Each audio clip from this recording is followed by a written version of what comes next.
News nation ने राज्यवार तरीके से आंकड़े एकत्रित किए हैं, जिसके आधार पर हम इन आंकड़ों पर पहुंच रहे हैं। अनुराग, जरा बताइए, दक्षिण राज्यों में जहां भारतीय जनता पार्टी की सबसे ज्यादा चुनौती थी, वहां क्या स्थिति निकल कर आ रही है हमारे एग्जिट पोल के आधार? जी, दक्षिण भारत से शुरुआत करते हैं। राज्यवार अगर हम आपको समझाने की कोशिश करें कि न्यूज नेशन का एग्जिट पोल किस तरीके से आंकड़ों को सामने रखता है, और शुरुआत करते हैं सबसे पहले केरल राज्य की। केरल में किस तरीके के सीटों की संभावना नजर आती है? अब बीजेपी की अगर आप बात करते हैं तो 1 से 3 सीटें अधिकतम मिल सकती हैं कांग्रेस को, चूंकि वहां पर बहुत सारे राजनीतिक दल मिले हुए नजर आते हैं। एलडीएफ यूडीएफ की लड़ाई होती है, 11 से 13 सीटें मिलती हैं, जबकि अगर वाम दलों की बात करते हैं तो उनके खाते में 5 से 7 सीटें जाती हैं। यानी केरल में भारतीय जनता पार्टी को बढ़त मिलती हुई नजर आती है।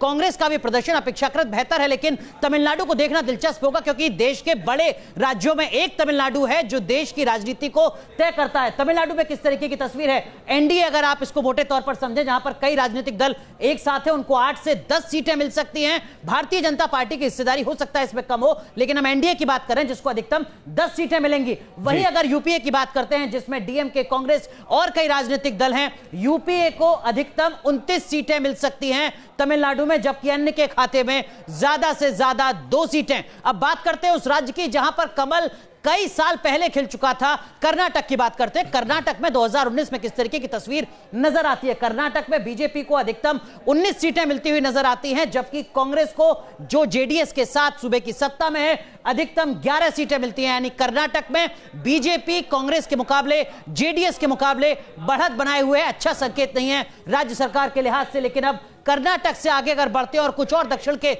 राज्यों की तरफ समझने की कोशिश करते हैं तस्वीर को, तो देखिए, तेलंगाना नया राज्य बना है जिसका श्रेय लेने की कोशिश कांग्रेस की तरफ से की गई थी, यूपीए की तरफ से की गई थी। यहां पर टीआरएस की बात करें तो 15 से 17 सीटें मिलती नजर आती हैं सिर्फ टीआरएस को, जबकि तेलंगाना में ना तो कांग्रेस का खाता खुलता हुआ नजर आता है और ना ही बीजेपी का खाता खुलता हुआ नजर आता है। तो तेलंगाना एक बड़ा झटका है कांग्रेस और बीजेपी के लिहाज से। लेकिन अगर तेलंगाना के साथ साथ बड़े राज्य आंध्र प्रदेश की भी बात करें तो आंध्र प्रदेश की तस्वीर आपके सामने है। बीजेपी को अधिकतम 2 सीटें मिल सकती हैं, कांग्रेस का खाता खुलता हुआ नजर नहीं आ रहा है आंध्र प्रदेश में, जबकि कई सांसद चुनकर आते रहे 2004-2009 के लोकसभा चुनाव में, जबकि टीडीपी को अधिकतम 9 सीटें और वाईएसआरसीपी को अधिकतम 17 सीटें। यानी आंध्र प्रदेश में वाईएसआर सबसे बड़ी भूमिका में नजर आते हैं।